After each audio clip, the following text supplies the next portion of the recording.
And that is why, Rorik grunted, wrench slipping with a metallic shriek against the hypershunt casing. You don't buy refurbished Aldebaran couplings from a three-eyed junk dealer named Squick. He slammed his fist against the uncooperative metal, the impact echoing dully in the cramped access conduit. A low groan tore from his throat, pure mechanical frustration mixed with the ache in his shoulders. He needed this ship running, needed off this dustball relay station yesterday. Another twist, another grating refusal from the coupling. Come on, you piece of O. The groan hitched into something closer to a strangled yelp. He wasn't alone. Floating, no, drifting, just past the flickering emergency light at the conduit's bend was her. Tall, unnervingly slender, skin like polished obsidian catching the faint light, but threaded with impossible, shifting lines of cyan and gold bioluminescence. They pulsed, slow and rhythmic, like captured nebulae breathing beneath her surface. Four delicate, almost translucent tendrils, tipped with soft violet light, drifted from her shoulders and temples, twitching slightly as they sampled the recycled air. Her face was smooth, eerily beautiful in its lack of distinct features save for two large, liquid dark eyes fixed intently on him. She tilted her head, the long column of her neck impossibly graceful. The tendrils near her face quivered. Your vocalization, she said, her voice a low, resonant hum that vibrated in Rorik's teeth, strangely accented yet clear through his translator implant. It signifies acute distress or invitation, Rorik stared, wrench forgotten in his hand. His brain lagged, trying to categorize not human, not any species logged in the common galactic registry he'd memorized. The glow was the weirdest part, shifting subtly, the cyan brightening as she spoke. Invitation, what the? He scrambled backward, banging his head on a low pipe. Whoa, hey, personal space, lady. And no, that was me fighting with seized metal, not an invitation for whatever the hell you are. Her dark eyes didn't blink. The tendrils drifted closer, the violet tips intensifying. I detected the harmonic spike, a resonance of need, strong need. She drifted further into the narrow space, her obsidian form seeming to absorb the dim light, leaving only the glowing patterns and those unnerving eyes. She was easily a head taller than him, even folded slightly to navigate the conduit. My designation is Lyra. My people respond to such resonant calls. Rorik pushed himself further back against the cold bulkhead, heart hammering a frantic rhythm against his ribs. She was close now, close enough he could feel a strange, faint warmth radiating from her skin, smell an indescribable scent like ozone and night-blooming flowers. Right, look, Lyra, appreciate the response, but this isn't a distress call you need to answer. This is just me, my busted ship, and a piece of junk that won't cooperate. He held up the wrench defensively. No resonance, no need, just go away. One of her tendrils, impossibly long and thin, reached out. Rorik flinched, but it stopped an inch from his face, the violet tip pulsing softly. He could feel a faint tingling on his skin like static electricity. Your pulse elevates, she observed, her voice still that low hum. Your surface temperature rises, your scent signature sharpens. These are also signals, conflicting yet compelling. The tendril twitched again as if tasting the air between them. The cyan lines on her torso swirled faster, morphing into intricate, unfamiliar patterns. The sound you made, it was quite potent, a peak frequency indicating readiness, release. Rorik swallowed hard. Readiness. Oh, stars, this was getting weird fast. Look, it was a groan, frustration. You stub your toe, same sound. You drop something heavy, same sound. It's not an invitation. He tried to sound firm, but the proximity, the strange warmth, the way her glow seemed to react to him, was throwing him completely off balance. We require precision. In resonant communication, she countered softly, her eyes never leaving his. Ambiguity leads to inefficiency. Perhaps a demonstration is required, so I may accurately calibrate my understanding of your species-specific expressions of need. She leaned fractionally closer, the scent intensifying, wrapping around him like an invisible, fragrant vine. Demonstration. His mind flashed back to the raw, frustrated sound he'd made. Oh no, no, no, no. He was trapped in a maintenance tube with a glowing alien goddess who thought his mechanical failures were mating calls. This was exactly his kind of luck. Rorik scrambled sideways, trying to put more distance between them in the confined space. Look, Lyra, no offense, but my species demonstrates need by, asking, or maybe buying dinner first, not by groaning at faulty engine parts. He wedged himself against a bundle of insulated cables, trying to look nonchalant while his skin prickled with alarm and a confusing flicker of something else. Curiosity. Definitely alarm, though. Mostly. Lyra's form straightened slightly, the bioluminescent patterns swirling across her obsidian skin like liquid light. The tendrils retracted a fraction, their violet tips dimming. Dinner. You would exchange nutrient paste for resonant calibration.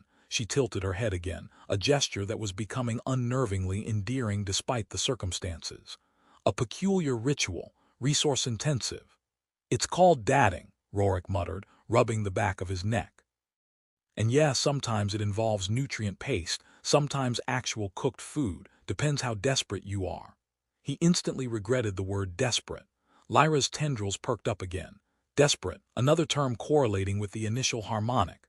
No, forget the harmonic, forget the groan. Rorik pushed off the cables, deciding offense was the best defense, or maybe just movement. He needed to move. How did you even get in here? This access panel was sealed from the inside. He gestured vaguely towards the entry point behind him. Lyra drifted effortlessly past him, her movements fluid and silent. She examined the sealed panel, one tendril lightly tracing the seam. A faint cyan shimmer followed its path. Your ship possesses porous resonant architecture. Certain frequencies allow temporary phase shifting through solid matter. It is not difficult, merely precise.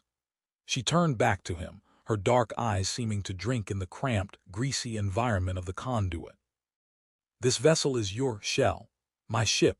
Yeah, my home, my transport, my occasionally functional escape pod. Rorik watched her warily as she glided deeper into the conduit towards the main engine housing. Her tendrils brushed against pipes and wiring looms, leaving faint trails of light that faded after a moment. It was like watching liquid night explore his territory. And you shouldn't be phase shifting through my hull. That's trespassing. Trespassing, she repeated, the word humming strangely on her tongue. Another concept linked to territorial boundaries. Is your need for boundary integrity stronger than the resonant signal you projected? She paused beside the hypershunt, the source of his earlier frustration. A tendril reached out, touching the stubborn coupling he'd been fighting. The cyan lines on her arm flared brightly, pulsing in sync with a low thrumming sound that seemed to come from the metal itself. This component resists integration, she observed. Its inherent frequency is discordant. Rorik blinked. You can tell that by touching it. Touching? No, her tendril withdrew, the thrumming stopped. By feeling its resonance, its resistance to the energy flow, it is poorly aligned. She looked back at him, much like your internal frequencies, conflict, guardedness, yet underneath a persistent hum of potential connection. He felt his face flush. You're reading my frequencies, get out of my head or my resonance field, whatever. This was worse than trespassing. This was like having a walking, talking, glowing lie detector poking around his personal space. It is not an intrusion, Lyra said calmly, though the golden light interwoven with the cyan on her chest seemed to brighten. It is perception. Like your sight perceives light, I perceive resonance. Yours is complex, layered. The frustration harmonic was merely the surface ripple. She drifted closer again, invading his freshly reclaimed personal space without hesitation. Why do you build such dense shields around your core resonance? Her tendril lifted, aiming for his chest. Rorik batted it away instinctively. Hey, boundaries, remember. No touching the merchandise. A jolt, like static shock but warmer, shot up his arm where his hand connected with the cool, smooth surface of the tendril. The violet tip flared, and the cyan lines on Lyra's body pulsed violently for a second, turning almost white-hot before settling back into their swirling dance. Her dark eyes widened almost imperceptibly. Ah, she breathed, a soft, surprised sound. Direct contact. The resonance transfer is significantly more potent. She didn't pull away, her gaze fixed on his hand, then lifting to meet his eyes. Your shields are strong, Rorik of the discordant coupling, but porous. Okay, Rorik of the discordant coupling is definitely not catching on, he grumbled, pulling his hand back as if burned, though the sensation hadn't been unpleasant. just intense and unexpected, like grabbing a live wire but one humming with alien curiosity instead of lethal voltage. He needed to get her out of this tight space. Out of his ship, preferably. Right, look, Lyra, this has been informative, resonantly speaking, but I've got repairs to finish and you've got whatever glowing phase-shifting aliens do. So if you could just, he gestured vaguely towards the bulkhead she'd phased through. Lyra didn't move. The golden light within her patterns intensified again, swirling with the cyan like a captured sunset. My previous location is no longer secure. My presence was noted. Her voice lost a fraction of its resonant calm, acquiring a faint edge. Pursuit is probable. Your vessel, despite its architectural porosity, offers temporary concealment. Rorik froze. Pursuit, secure. This just kept getting better. Wait, you're telling me you phasing into my ship might bring trouble to my ship? He ran a hand through his already messy hair. Who's after you and why should I care? They are hunters, Lyra said, the word flat, devoid of resonance. The glow on her skin dimmed for a moment, the vibrant colors turning muted, almost gray, before flaring back. They collect unique resonant signatures. Mine is particularly sought after. She met his gaze directly, her dark eyes holding an unexpected depth, a flicker of something that looked unnervingly like vulnerability beneath the alien calm.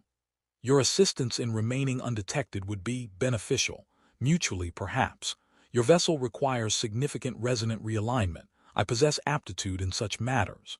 Rorik stared at her. Hunters, collectors. That sounded bad, sounded expensive, sounded like exactly the kind of trouble he spent his life avoiding.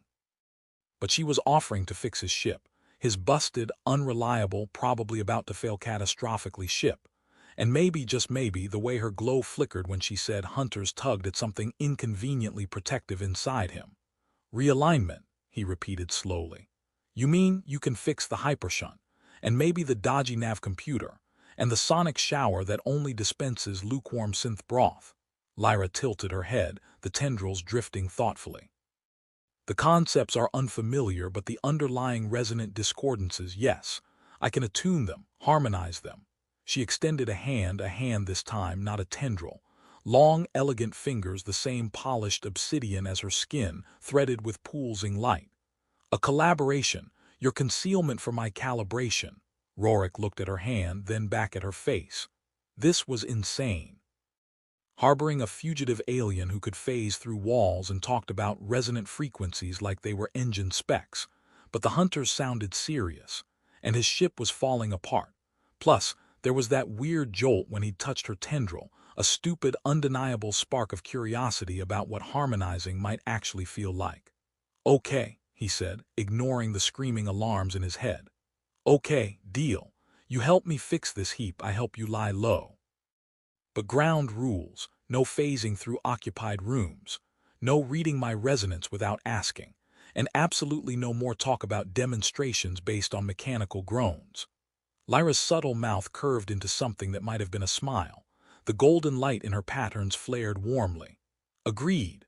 Though, she added, her voice dropping back into that low, vibrating hum that did strange things to his insides, the potential for resonant exchange remains compelling.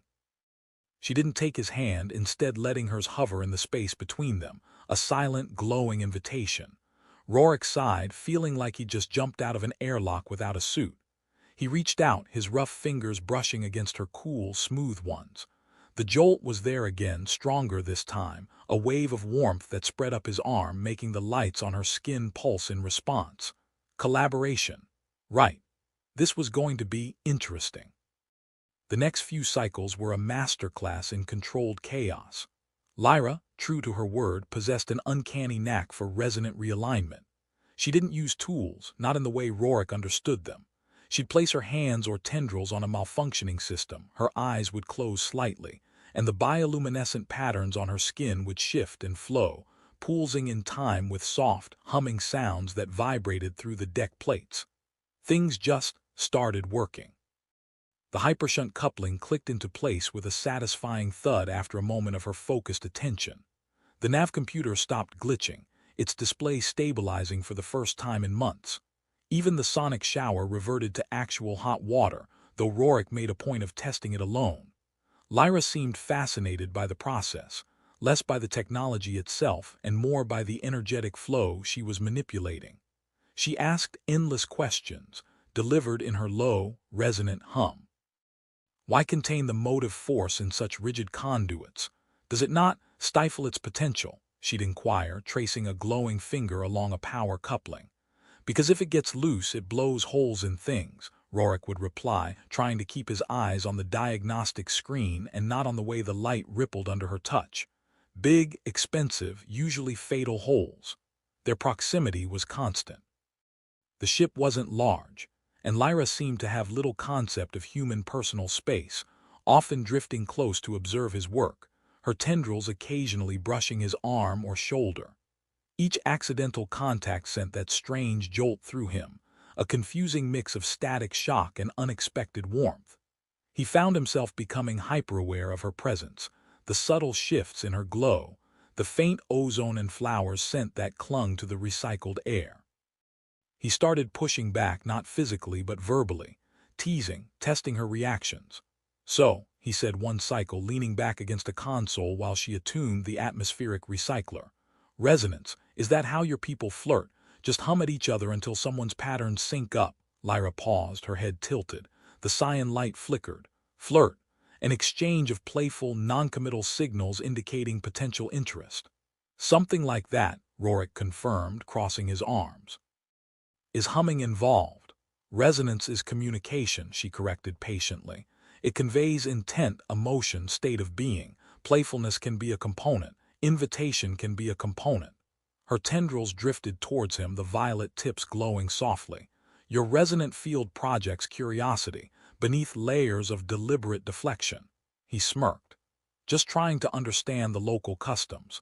Don't want to accidentally invite you to calibrate again."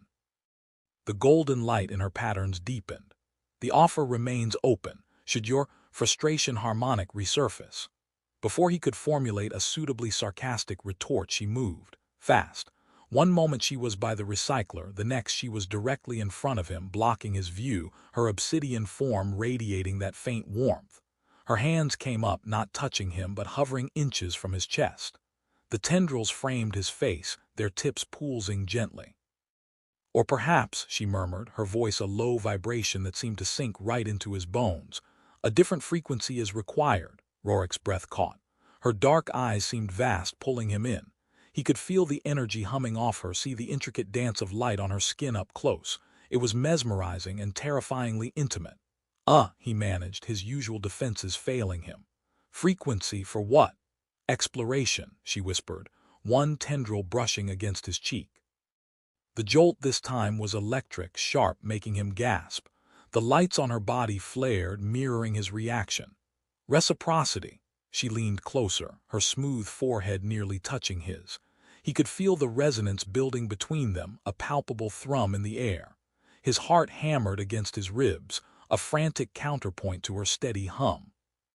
He wanted to pull back, to reassert control, but he was pinned by her proximity, by the intensity in her gaze, by the sheer alienness and undeniable allure of her. This wasn't just teasing anymore. This was something else, something dangerous and exhilarating. "Boundaries," he choked out, though it lacked conviction. Lyra's subtle mouth curved. "Are merely frequencies," she hummed, waiting to be harmonized. The moment stretched, thick with unspoken energy, the hum vibrating between them. Rorik could feel the heat rising in his face, the frantic beat of his own pulse echoing the pulsing light on Lyra's skin. Her tendrils still framed his face, the violet tips like tiny, watchful stars. He could smell the ozone and flowers, richer now, intoxicating, harmonized. The word hung in the air, loaded with implication. He should push her away. He should make a joke, break the tension. But his limbs felt heavy, unresponsive. Part of him, the stupid, lonely part he kept locked away, wanted to see what harmonizing felt like, wanted to dive into those dark eyes and let the resonance take him. Then, shattering the charged silence, a klaxon blared through the ship, harsh metallic shrieks replacing the low hum. Red emergency lights pulsed, washing Lyra's glow in crimson flashes. "Proximity alert," the ship's automated voice squawked. "Unidentified vessel closing fast." "Weapons signature detected." Rorik snapped back to reality, adrenaline surging. "Shit, hunters!" Lyra pulled back instantly, her glow sharpening, shifting to urgent, flashing patterns of deep violet and stark white. Their resonant signature, yes, it is them. She was already moving towards the cockpit, her fluid grace replaced by focused speed. Evasive maneuvers required. Now, Rorik didn't need telling twice. He scrambled past her, diving into the pilot's seat, hands flying over the controls. The main viewscreen flickered to life, showing a sleek, predatory ship, all sharp angles and dark metal, emerging from behind a nearby asteroid. Energy readings spiked on his console. They're locking weapons. He slammed his fist onto the throttle, pushing the newly repaired engines harder than he ever dared before. The ship lurched, throwing them both against their restraints as he veered sharply, angling towards the densest part of the asteroid field. Can you do anything? Any resonant magic tricks to throw them off? Lyra was strapped into the co-pilot seat, her hands resting flat on the console in front of her. Her eyes were closed, and the light patterns on her skin were swirling chaotically, almost painfully bright. A low, powerful hum filled the cockpit, making the metal vibrate. "Attempting resonant cloaking," she said, her voice strained. "Masking our signature, disrupting their targeting." Outside, laser fire stitched across the space where they'd been moments before. Asteroids tumbled past the viewport, dangerously close. Rorik gritted his teeth, weaving through the debris field, relying on instinct and the ship's suddenly responsive controls. Lyra's humming intensified, rising in pitch. The lights on her skin pulsed faster, flickering like a dying star. He saw sweat, or some alien equivalent, a clear, slightly viscous fluid bead on her temples. "It's difficult," she gasped. "Their scanning frequency is aggressive." "Just hold on," Rorik yelled, yanking the control yoke hard to port, narrowly avoiding a collision with a spinning chunk of rock the size of his ship. Another volley of laser fire impacted the asteroid he just dodged, sending incandescent fragments tumbling through space. He risked a glance at Lyra. Her face was taut, her breath coming in short, sharp bursts. The tendrils were pressed flat against her shoulders, trembling. Whatever she was doing, it was taking a massive toll. "Can you pinpoint their location?" he asked, eyes darting between the viewscreen and his scanner readouts. "Give me a firing solution." "Negative," she ground out. "Cloaking requires full focus, cannot target simultaneously." "Right. Plan B." Rorik scanned the chaotic field ahead. "See that large asteroid, the one shaped like?" "Well, never mind what it looks like. If I can get us behind that, maybe we can break line of sight. Give your cloaking a boost." "Risky," Lyra breathed. "High-density debris cluster. Riskier sitting out here." He pushed the engines again, aiming for the looming gray mass. Laser fire continued to hound them, closer now. One shot clipped the port stabilizer, sending a shower of sparks past the viewport and making the ship shudder violently. Alarms screamed. Lyra cried out, a sharp, resonant sound of pain, her glow flickering erratically. "Stabilizer hit," Rorik swore, fighting the controls as the ship threatened to spin. "Lyra, are you okay?" Her eyes snapped open, wide and dark, fixed on the console. "Resonance shield failing, targeting lock reestablished." "Damn it." He shoved the throttle to maximum, aiming straight for the narrow gap between the large asteroid and a smaller moonlet orbiting it. Too fast. Way too fast. "Hang on." The ship shot through the gap, G-forces crushing Rorik into his seat. Metal screamed as the already damaged stabilizer scraped against the asteroid wall. For a heart-stopping moment, they were enveloped in darkness and the screech of tortured metal. Then, they burst through into the relative clear on the other side. Rorik immediately cut the engines, letting the ship drift in the asteroid's shadow. Silence descended, broken only by the panting breaths of the two occupants and the dying whine of stressed machinery. He looked over at Lyra. She was slumped in her seat, her glow faded to a faint, exhausted pulse. Her eyes were closed again, but this time her face was slack with fatigue. The resonant hum was gone. They were hidden, for now. The adrenaline slowly began to ebb, leaving behind a bone-deep weariness and the raw, thrumming echo of shared terror. He reached over, his hand hovering near her shoulder, wanting to offer something. Comfort, reassurance. He wasn't sure. Before he could decide, her eyes fluttered open, finding his in the dim light. The shared danger, the fight for survival, had stripped away the teasing, the awkwardness, leaving something bare and intense in its wake. Neither of them spoke. There was nothing to say. They had survived together. And in that shared moment of exhausted relief, the air crackled with a different kind of energy, quieter but just as potent as the resonance she wielded. The silence in the cockpit stretched, thick and heavy with the aftermath of adrenaline. Rorik slowly retracted his hand, flexing his fingers. The ship drifted silently in the asteroid's shadow, the pursuing hunter vessel hopefully thrown off their trail, at least temporarily. He risked a glance at Lyra. The vibrant glow was returning, slowly infusing the obsidian canvas of her skin, shifting from exhausted gray to soft, pulsing waves of cyan and a muted gold. Her breathing was evening out, though she still looked drained. "You okay?" he asked quietly, the question feeling inadequate. She turned her head, her dark eyes meeting his. The intensity from moments before had softened, replaced by a profound weariness, but also something else. Curiosity reignited, perhaps, or just the simple acknowledgement of their shared ordeal.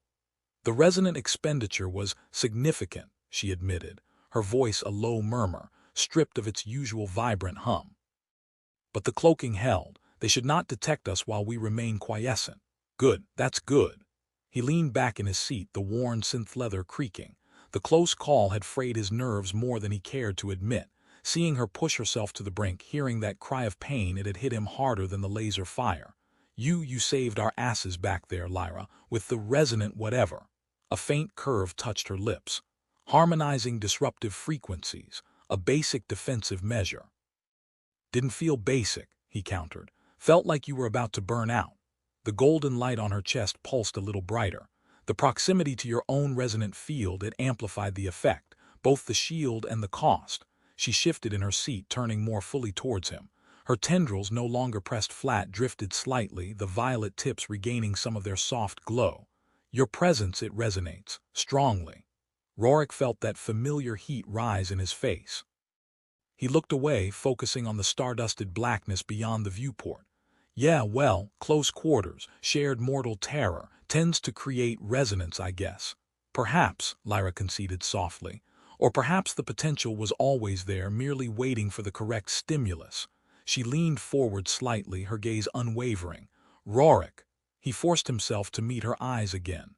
"Yeah." "The demonstration," she said, her voice regaining a touch of its resonant quality, but softer now, more intimate. "The calibration of need, of release."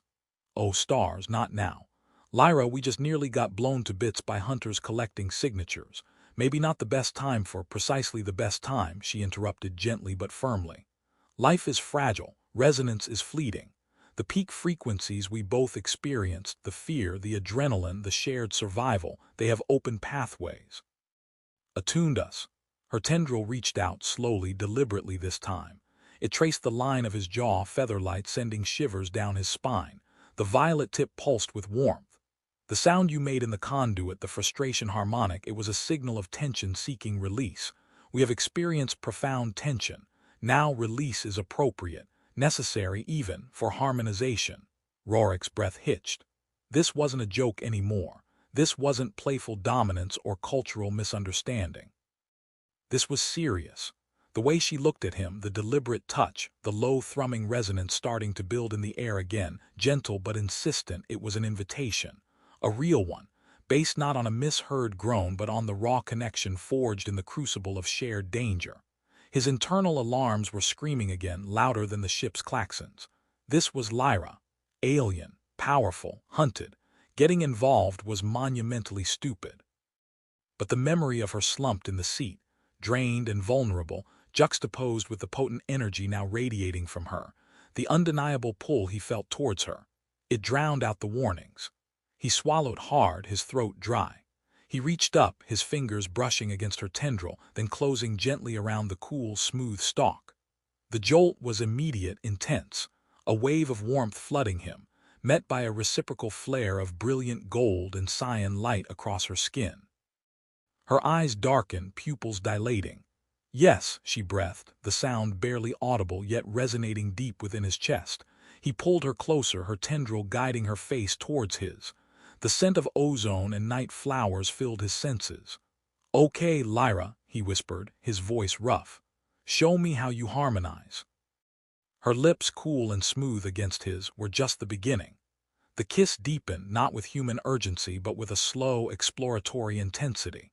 It wasn't just mouths meeting, it was resonance fields overlapping, a palpable hum building between them, vibrating through Rorik's bones. He could feel the energy flowing from her, warm and inquisitive, tasting his own guarded frequencies, inviting them to open. Her hands came up to frame his face, long obsidian fingers tracing the contours of his jaw, his temples. Where she touched, his skin tingled, warmed, as if her very presence was coaxing dormant nerves awake. The bioluminescent patterns on her skin shifted rapidly, swirling tides of gold, cyan, and deep violet, mirroring the rising tide of sensation within him. He pulled her closer, his hands finding the curve of her waist, the surprisingly firm musculature beneath the smooth, cool surface. She felt both delicate and incredibly strong, a paradox wrapped in glowing alien skin. The tendrils drifted around his head, their violet tips pulsing softly against his hair, sending waves of calming yet stimulating energy directly into his mind. It wasn't telepathy, not exactly, but it was a sharing of sensory input, a bleeding edge of perception that was utterly new and overwhelmingly intimate. He broke the kiss, gasping for breath, his forehead resting against hers. Gods, Lyra. Her dark eyes searched his, luminous in the dim cockpit light. The resonance it builds, she murmured, her voice husky, laced with that vibrational quality that made his teeth hum. Your frequencies are opening, reaching. She guided his hand to her chest, placing it flat over the swirling nexus of light there. The skin was cool, but beneath it pulsed a profound heat, a rhythmic thrum that matched the hum filling the cockpit. He could feel the energy flowing beneath his palm, wild and alien, yet somehow familiar, like a half-remembered song. Feel, she urged softly. Harmonize with me. He closed his eyes, focusing on the sensation, letting the thrum sink into him. It wasn't just physical, it was emotional, mental. He felt her curiosity, her intensity, her unexpected vulnerability beneath the confident exterior. He felt her relief at finding sanctuary, her fear of the hunters, and beneath it all, a deep, resonant loneliness that mirrored his own. Tentatively, he let his own guarded feelings bleed into the connection, the weariness, the cynicism, the flicker of hope she'd ignited, the raw, undeniable attraction. The light beneath his hand flared brilliantly, a sunburst of gold that pulsed in time with his own racing heartbeat. Lyra gasped, a sharp intake of breath, her body arching slightly against his. Rorik. Your resonance, it is beautiful, complex, so guarded yet so potent. Her hand slid down his chest, fumbling briefly with the fastenings of his flight suit. There was an endearing awkwardness to the motion, a contrast to her usual fluid grace that melted another layer of his defenses. He helped her, his fingers brushing against hers, sending fresh jolts of static warmth between them. Skin met skin, his rough, calloused hand against her impossibly smooth, cool flank. The contrast was electric. Her glow intensified wherever he touched, mapping his exploration in trails of light. This was uncharted territory for both of them. Human touch, alien resonance. Needs expressed not just through words or bodies, but through flowing light and shared vibrations. She explored his body with the same focused intensity she applied to his ship's systems, her touches sending shivers of pleasure and alien sensation through him. Her tendrils danced over his skin, leaving trails of warmth and tingling energy, mapping his responses, learning his frequencies. He learned hers in return, the way the cyan patterns deepened with pleasure, the golden light flared with intensity, the low hum in her chest rising in pitch as arousal built. It was a language spoken without words, a dance of light and sensation and raw, shared need. He found the sensitive junction where her tendrils met her shoulders, eliciting a low, resonant moan from her that vibrated through his own body. Her eyes darkened further, pulling him into their depths. The cockpit seemed to fade away, the metal and wires replaced by swirling nebulae of light and sensation, centered entirely on the being in his arms. This wasn't just sex. It was communion. It was harmonization. A merging of two vastly different beings, finding a shared frequency in the echoing silence of space. The peak was unlike anything Rorik had ever experienced. It wasn't just a physical release. It was a resonant cascade, a blinding surge of shared energy that seemed to light up the cockpit brighter than the emergency lamps. Lyra cried out, a pure, high-frequency tone that vibrated through his skull, and the light patterns on her skin exploded in a supernova of incandescent gold and white, washing over him in waves of heat and pure sensation. He felt his own climax meet hers, amplified, interwoven, a completion that transcended the physical. It felt like every guarded frequency within him finally shattered, merging seamlessly with hers in a moment of absolute, unshielded connection. For a long moment they clung together, breathless, boneless, adrift in the echoing aftermath. The intense light slowly subsided, settling back into softer, gentler pulses of cyan and warm gold, swirling like lazy currents across her skin. Lyra rested her head against his chest, her body pliant, relaxed. He could feel the steady, rhythmic thrum of her core resonance against his ribs, now perfectly in sync with his own slowing heartbeat. Her tendrils draped limply over his shoulders, their violet tips emitting a soft, steady glow. He stroked her smooth back, his fingers tracing the now familiar lines of light. The silence returned, but it was different now, filled not with tension or uncertainty, but with a profound sense of peace, of shared intimacy. He felt open, exposed maybe, but not vulnerable in a bad way. It was the vulnerability of trust, freely given and unexpectedly reciprocated. So, he murmured into the faint, fragrant space above her head, "That's harmonizing." Lyra stirred, tilting her head back to look up at him. A soft smile touched her lips, making the subtle curve more pronounced. "A successful calibration," she agreed, her voice low and husky, tinged with sleepy satisfaction. "Your resonant output was highly satisfactory." He chuckled, the sound rough but genuine. "Glad I could meet the frequency requirements." He brushed a stray lock of hair from his forehead, suddenly feeling awkward again, but in a new, less defensive way. "Lyra, about the hunters." Her smile faded slightly, the glow dimming a fraction. "They will resume searching. This concealment is temporary. I know." He tightened his hold gently. "But you're not alone in this anymore. We're collaborating, remember." Her dark eyes searched his face, the lingering traces of resonant connection allowing him to feel her assessment, her cautious hope. "Collaboration," she repeated softly. "Yes." She hesitated, then added, "My presence endangers you, Rorik. My signature is a beacon to them." "Staying with me?" "Yeah, I get it. Risky, dangerous, probably stupid." He met her gaze steadily. "But letting them take you seems like a worse option. Besides," he added, a wry grin touching his lips, "who else is going to keep my ship harmonized?" A warm pulse of golden light emanated from her chest, washing over him. It felt like approval, like affection. He wasn't sure how to interpret the nuances yet, but it felt good. "Your vessel's frequencies are significantly improved," she confirmed, a hint of teasing back in her resonant tone. "Though your own core resonance still exhibits fluctuations, requires further attention." "Oh, I bet it does," he retorted, feeling a familiar spark of banter return, but this time layered with the warmth of their recent intimacy. He settled back against the seat, pulling her more comfortably against him. The hard edges of the cockpit, the lingering fear of the hunters, the uncertainty of their future, it all seemed less daunting now. Sharing the space, sharing the silence, sharing this fragile connection, it felt right. He wasn't just a scavenger pilot anymore, and she wasn't just a mysterious alien fugitive. They were something else, something new, something resonant. They spent the next cycle in the relative safety of the asteroid's shadow, allowing Lyra to recover her strength and Rorik to effect rudimentary repairs on the damaged stabilizer.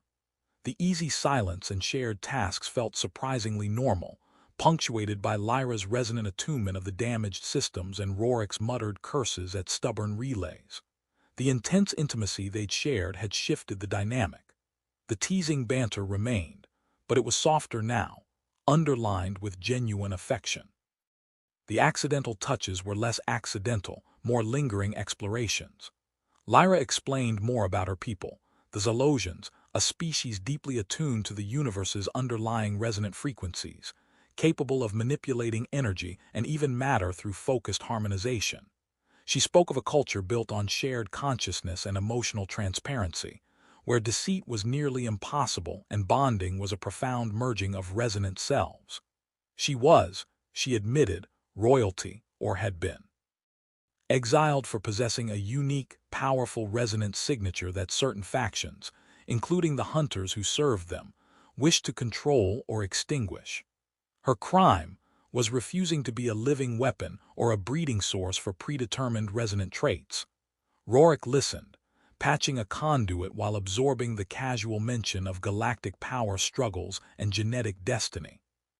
His own past felt small and grubby in comparison, failed military career, scraping by on the fringes, building walls around himself to keep the loneliness at bay. He didn't share much, not in words, but he suspected Lyra felt the echoes of it in his resonance, just as he felt the weight of her exile and her quiet determination to remain free. "They won't stop," Lyra said quietly, watching the starfield drift past the viewport. Her glow was a calm, steady pulse of deep blue and silver now. "The hunters, they are relentless. My signature is too valuable to abandon." Rorik tightened a final bolt on the stabilizer patch. "So we don't let them find us. This ship's not fast, but she's got layers, and now," he grinned, "she's got resonant cloaking, courtesy of the management." Lyra turned from the viewport, a faint smile touching her lips. "My abilities are taxed, and the cloak is imperfect. They will adapt. Then we adapt faster." He stood up, wiping grease from his hands onto an already stained rag. "We need a destination, somewhere off the beaten path, somewhere hunters and power-hungry Zalosian factions wouldn't think to look." "Such places are rare," Lyra murmured, her tendrils drifting thoughtfully. "My people charted much of the known galaxy through resonant mapping." "Maybe we need somewhere unknown," Rorik mused, pulling up the newly functional nav computer. He bypassed the standard galactic charts, accessing older, more obscure databases he'd acquired over years of scavenging.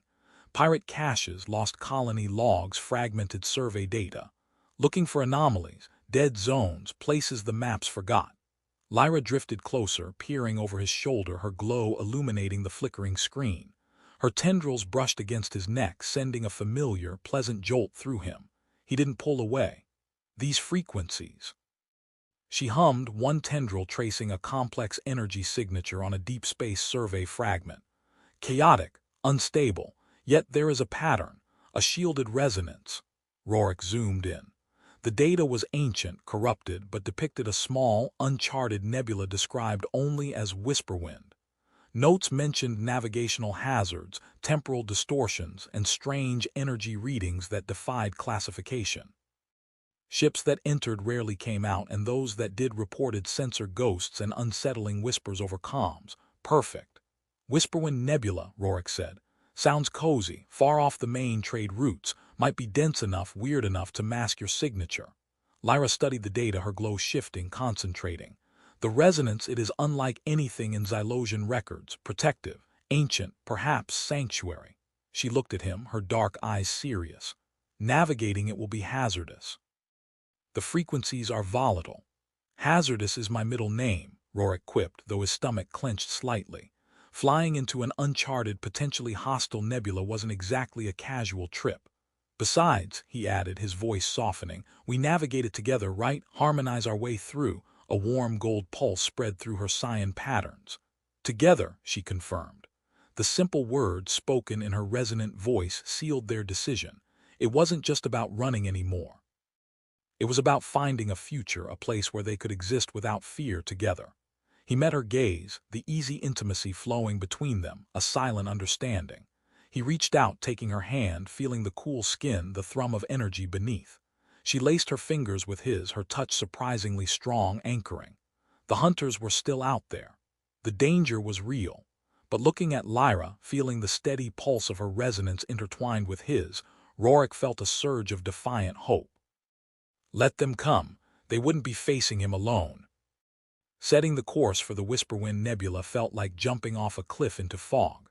The nav computer, even after Lyra's attunement, struggled with the fragmented data, plotting probability cones rather than definite routes. It was a multi-jump journey across sparsely populated sectors, pushing the old ship's newly harmonized systems to their limits. During the long stretches between jumps, a comfortable routine settled in. They worked together seamlessly now, Rorik handling the mechanics and piloting, Lyra monitoring energy signatures, fine-tuning the ship's resonance, and keeping a watchful sensory ear out for any sign of the hunters. The physical connection remained, evolving beyond the initial explosive release into something quieter, deeper. Shared meals became moments of easy conversation, punctuated by casual touches. Stolen moments in the cockpit, watching the star-streaked void, often ended with Lyra resting her head on his shoulder, her tendrils gently tracing patterns on his arm, her soft glow a comforting presence in the dim light. He learned to read the subtle shifts in her bioluminescence, the bright flicker of amusement, the deep violet of concentration, the warm gold pulse of affection. She in turn seemed to decipher the layers beneath his sarcasm, sensing the moments of doubt or weariness he tried to hide.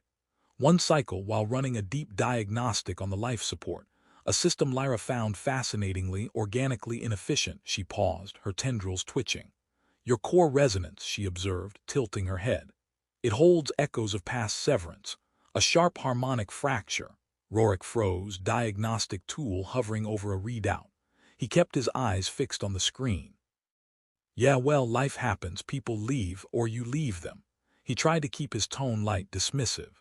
Lyra drifted closer, placing a cool hand gently on his arm. The contact sent a wave of warmth through him, bypassing his usual defenses. This echo is strong, she persisted softly. A bond forcibly broken, it resonates with betrayal, loss. He flinched, pulling his arm away, the old pain unexpectedly raw. Drop it, Lyra. Sharing resonant burdens lessens their weight, she countered, her voice calm but firm. Your shields are counterproductive. They trap the discordant frequencies within. He rounded on her, anger flaring, fueled by the unwelcome intrusion into buried grief. Maybe I like my discordant frequencies. Maybe they're mine. You don't get to just phase in here and start harmonizing my past.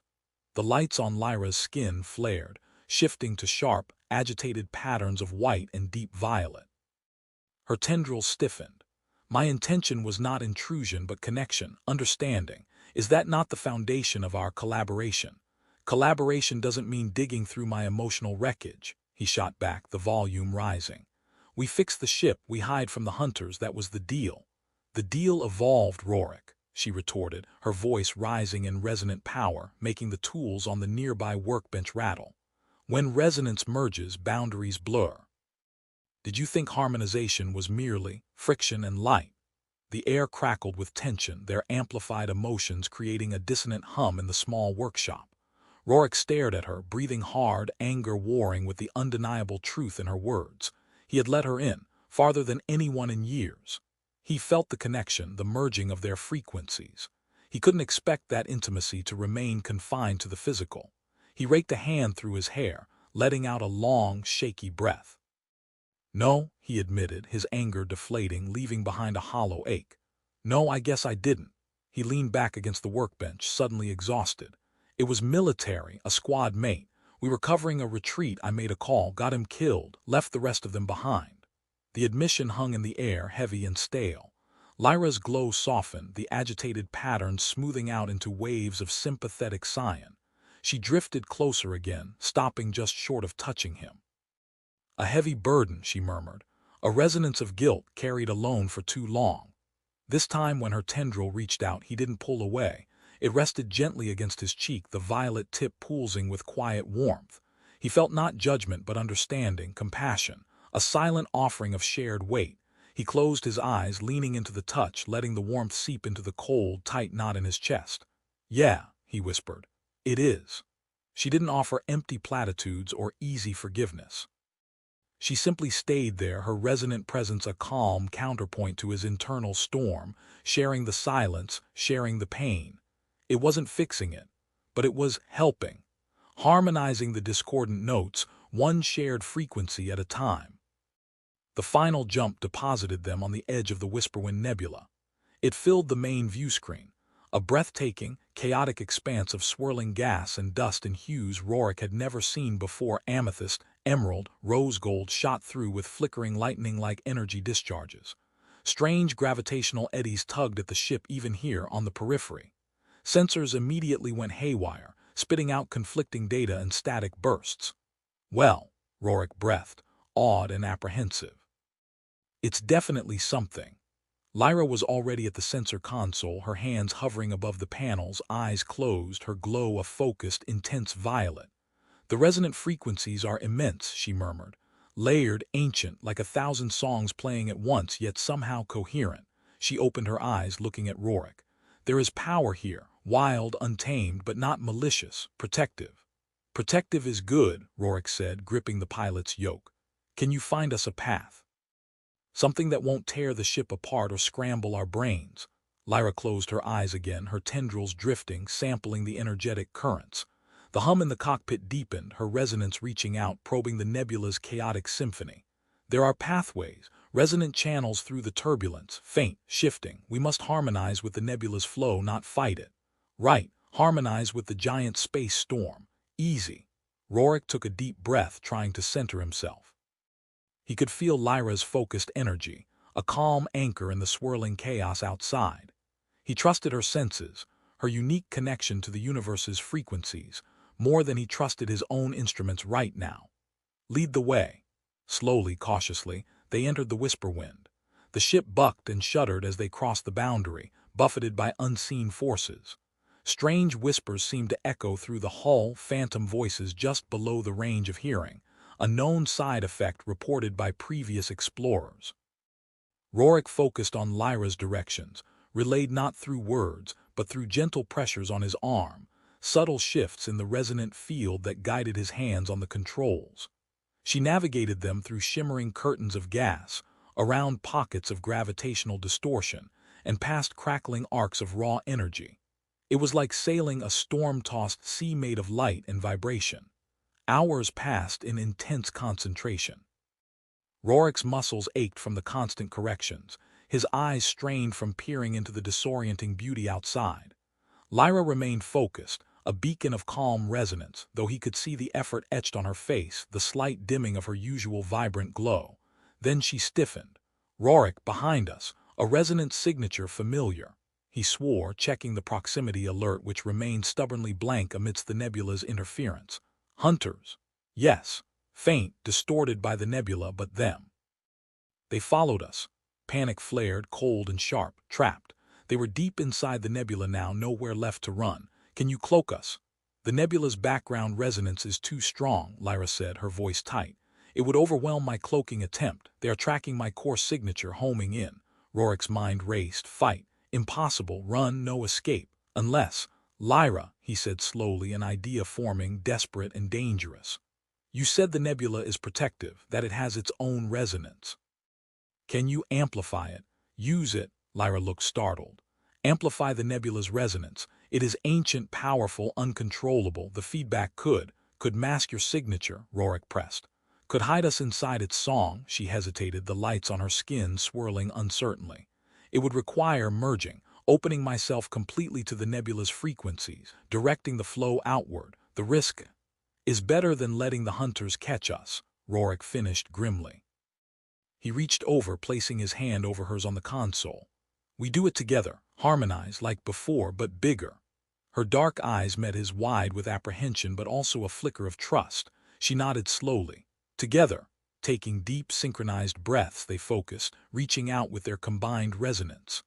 Lyra opened herself to the overwhelming power of the nebula, while Rorik acted as an anchor, a grounding point, lending his own energy to help shape the chaotic flow. The cockpit filled with an almost deafening hum, the ship vibrating intensely. Outside, the nebula seemed to respond. The swirling colors brightened, the energy discharges intensified, converging around their small vessel. It felt like being at the heart of a controlled supernova. Rorik felt Lyra's consciousness merge with the vast, ancient power of the nebula, felt her strain as she gathered the resonant energies, shaping them into a protective wave, a deafening blast of cosmic static aimed back the way they came.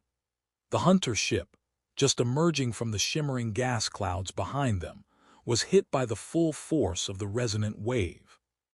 Rorik saw its energy signature flicker wildly on the malfunctioning screen, then vanish completely, overwhelmed, blinded, forced to retreat or be torn apart by the nebula's unleashed power.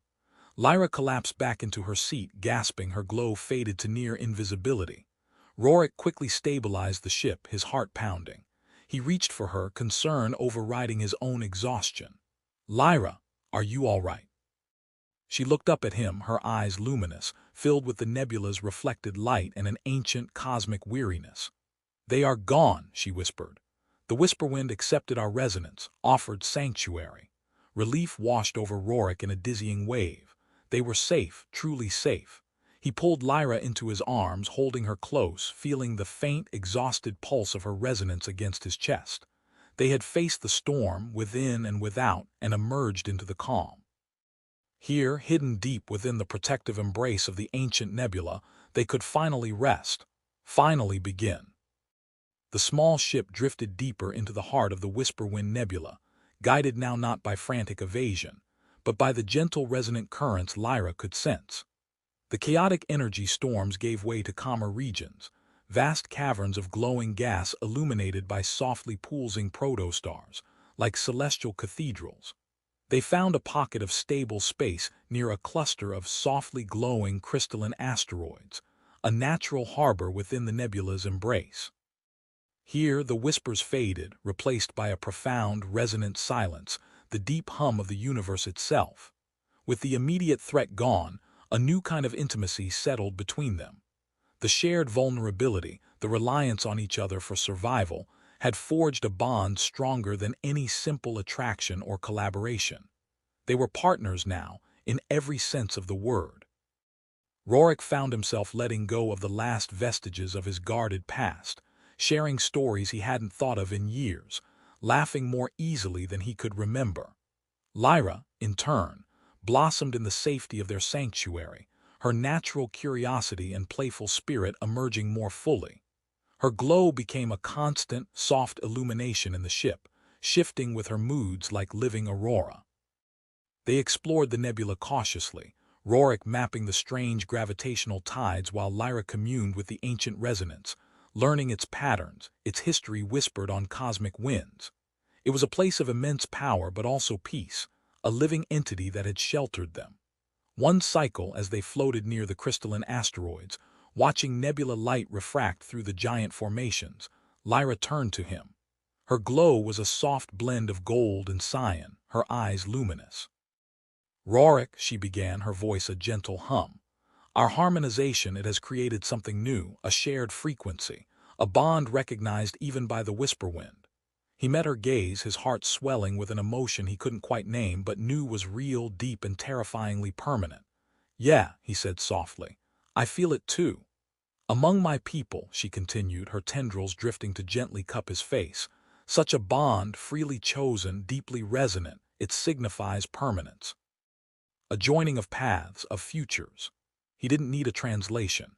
He knew what she was asking. The idea of permanence, of staying, of building a life instead of running from one was still new, still daunting. But looking into Lyra's eyes, feeling the steady, unwavering pulse of her resonance intertwined with his own, the fear faded. This wasn't entrapment. It was home. A home he hadn't known he was searching for, found in the most unexpected of places with the most unexpected of beings. "My path is with you, Lyra," he said, his voice thick with emotion. He leaned forward, resting his forehead against hers, closing his eyes, immersing himself in the warmth, the light, the shared frequency that defined them. "Wherever it leads." A brilliant pulse of pure golden light radiated from her, washing over him, warm and infinitely gentle. It wasn't a calibration or a harmonization this time. It was acceptance, joy, a promise reflected in the heart of the ancient nebula. They stayed there for a long time, simply breathing together. Two disparate souls merged into a single, harmonious resonance, sheltered within the cosmic Whisperwind, their future an uncharted territory waiting to be explored together. The ship, their small metal shell, drifted silently, bathed in the soft light of the nebula and the brighter glow of the love it now contained.